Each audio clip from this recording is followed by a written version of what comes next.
Hello, Accounting Superstars. This is Professor Don Bush from the Accounting Superstar channel. So glad you're here. I've been a professor for about 30 years and a CPA for about that long, and I've got great ways to explain accounting, folks, so you've come to the right place. So today's lesson is about making a cash budget. Super, super easy. Students struggle with this. I don't know why. It is so easy. And folks, this is something you need to do in your personal life. If you ever heard of the book The Millionaire Next Door, it was written a long time ago. Good book to read, even though it was written in the early 90s. The Millionaire Next Door. But anyways, a common theme throughout that book is that wealthy people budget their money. All right, that's just what they do, folks. And because it helps them plan ahead. It helps them see difficulties that might lie ahead. And so, in fact, wealthy people, they spend at least twice as much time planning their finances as people that aren't so wealthy. And it's not because they have more wealth. It's what they do. That's how they accumulated their wealth. Myself, I budget my money every month. I always have for about the last 30, 40 years. And it keeps me out of trouble. I'll tell you what. It lets me know when I'm spending too much. It lets me know what my limits are. I really am glad that I do budget. So this is the Sunset Sailboat Company. Oh, hey, before we get started with the Sunset Sailboat Company, I've got a couple of pictures of where I teach. This is Regis University. Beautiful. It's July right now, and a lot of green, beautiful trees. It's lovely. I wish the campus looked like this all year round. It's absolutely gorgeous. Not very many people in the pictures. I don't think there's anybody in the pictures. It's the middle of summer. Fall and spring semesters, it gets really busy there, a lot of people. But anyways, it's a good school. Check it out. It's in Denver, Colorado. So today's lesson, it's designed for people in their second semester of accounting. In the chapter about budgeting, this is a cash budget. So here's the Sunset Sailboat Company. They make beautiful boats, custom sailboats, lovely boats from about 15 foot to 35 foot sailboats, and they are good about budgeting their money. And folks, budgeting is so easy. Here's what it is. I mean, most of it's common sense. So number one, you need to know here, well, what's your starting cash balance? How much are you starting the month with? All right. And then number two, how much money do you think will be coming in? And then number three, how much money do you think you're going to spend? What's the money going out? And from that, figure out what you think your ending cash balance will be. Now, it never ever turns out exactly as planned, and that's okay. But this budget will give the company an idea of where they're at and where they're going and foresee problems before they become big problems. And number five is the only one that really pertains to business. So what is the plan if the cash balance is too small or too large? Well, too small is pretty self-explanatory. I'm sure it happens to all of us here. And it happens to businesses too, where they don't have enough cash on hand. But with businesses, it's really critical, because if they don't have enough cash on hand, they may not be able to make payroll or pay their taxes or pay their suppliers, all of which would have horrible consequences if they didn't pay like their workers on time. Their workers would quit. But what about a cash balance too large? How could a cash balance be too large? I mean, that doesn't make any sense. I've never had a cash balance too large. But businesses, smart businesses, and smart individuals too. Smart individuals. Well, what they do is, if they have too much money on hand, what they'll do is they'll invest that money on a very temporary, safe basis, and put the money into investments that are liquid. So what does liquid mean? Liquid means that they can get their money back quickly without risk. Let's learn some more details. So here we go. Here's some more information. So the beginning cash balance is expected to be $85,000 at the beginning of June. And here is a list of all the ways that they think they're going to get money, that money's going to come in. I mean, there's a whole bunch of ways. There's probably like 6 or 7 different ways. And I won't go over them right now at this point. And here's a whole lot of ways where they think they'll be spending money. All right. So, and we've got a whole list here. But here's some more details. And these details are super important. So when you're doing your homework, pay close attention to this. So Here's what's going on. The ending cash balance should never be less than 50 grand. Now, this is the Sunset Sailboat Company's policy. Not every company is the same.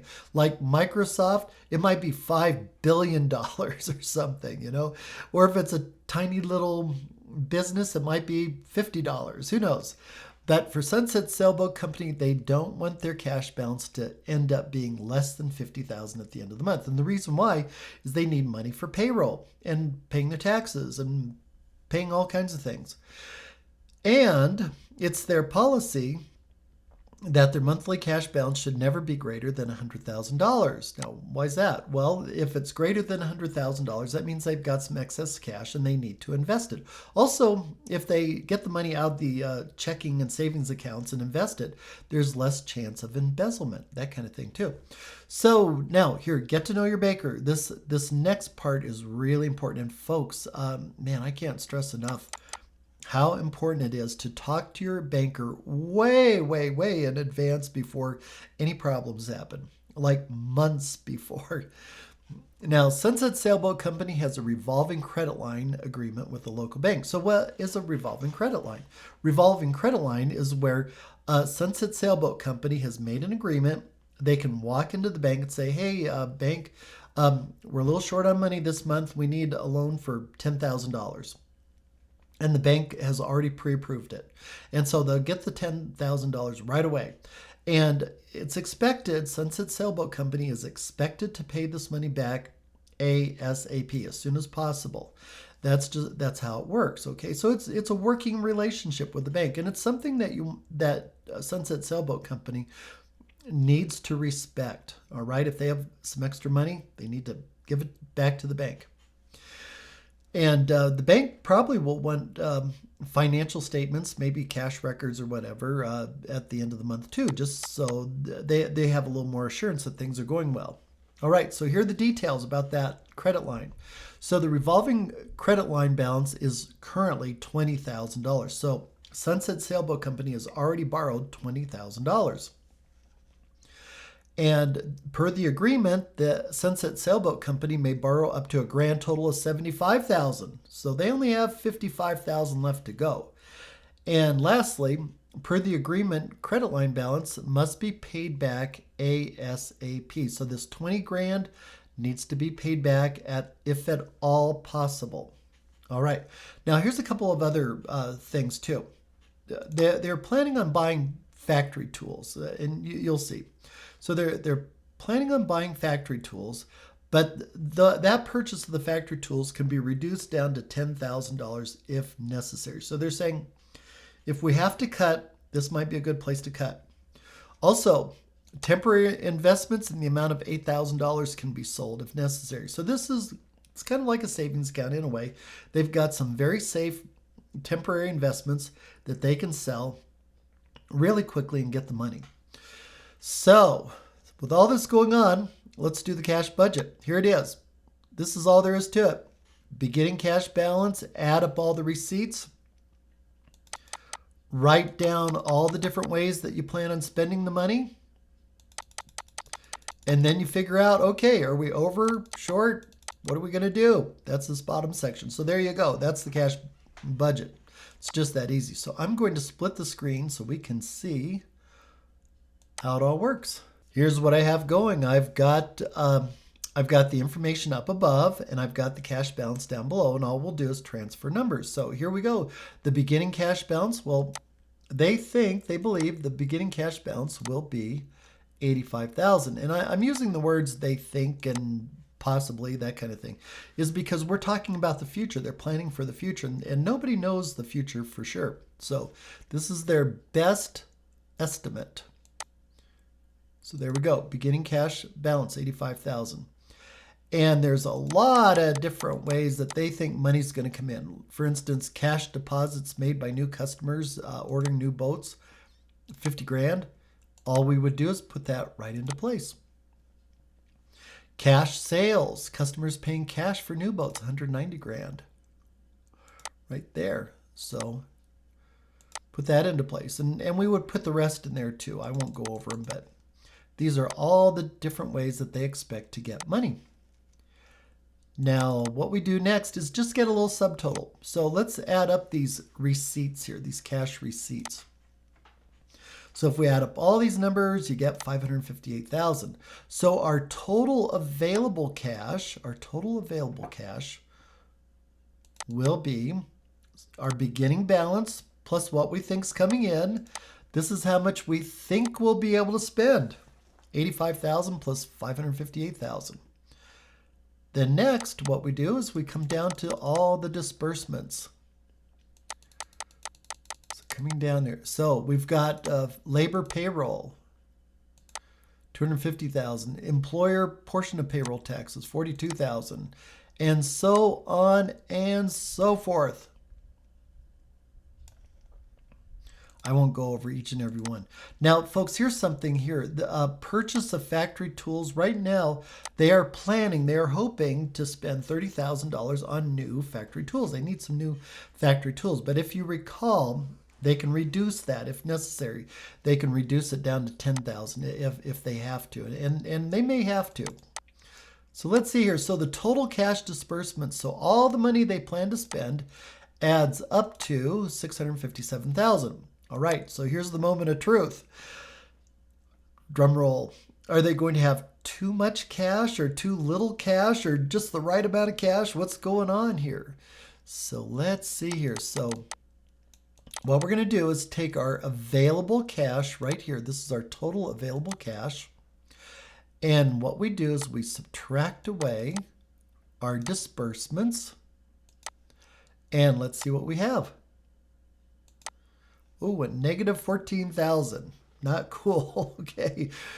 So they're short, but thank goodness that they did this budget and they're planning ahead, folks, because man, if they found out at the end of the month they're really short like this and they panicked and went to the banker, oh, the bank's not going to be too thrilled about this. So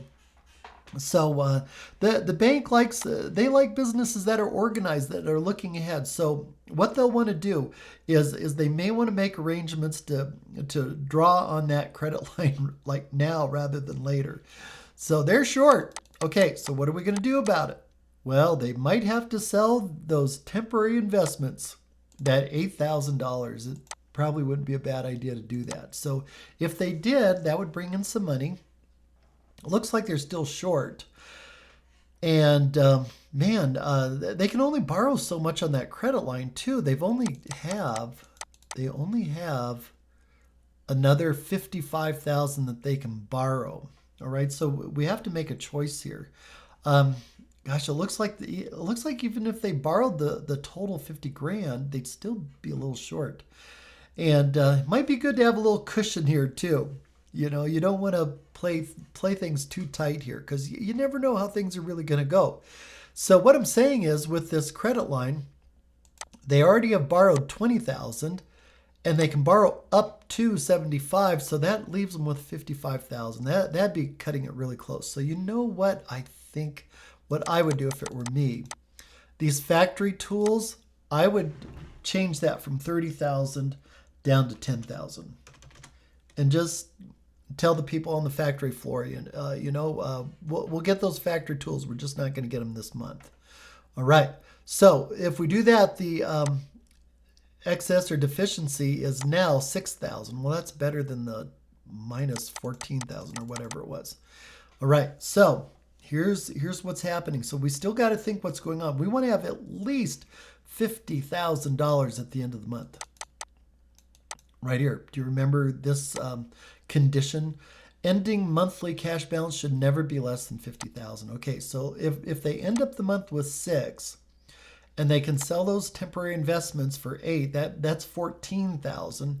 So it sounds like they may need to go to the bank and borrow 36,000.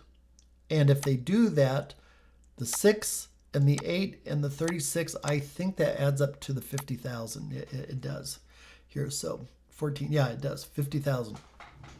So folks, that's what I mean by this bottom part. You got to think things through. So I'm going to split this. There we go. And come down to the cash budget. So just to review really fast, Oh, here's a couple things. When you're doing any of these documents, make sure you label them, because if you don't label them, they get misplaced. You don't know what it is. Labels are important. So you got the name of the company, what it is. It's a cash budget for the month of June. All right, there you go. So here's how the cash budget works. Put in your beginning, what you think the beginning cash balance will be. Add up all your receipts. And what you do is combine all that, combine your beginning and your receipts, and you get the total cash available. Here it is, a little subtotal right here. There you go. And then what you do is you write down all the ways that you think you're going to spend the money. All right, all the ways you're going to spend the money, and get a grand total for that. All right, and then finally what you do right here, I'll highlight this in a different color just so it stands out. Maybe not that color. How about yellow? There we go. So what you get, and this is a key number here. This is super, super key. Excess or deficiency over disbursement. So in other words, all you're doing is you're taking this 643, the total cash available, subtracting away what you think you'll spend, and you end up with the excess or deficiency. Here we've got a little bit of an excess. Not enough though. It's got to be 50,000 or more. And that's when you need to think. This is the part where you got to think things through. How are we going to end our month with 50 grand?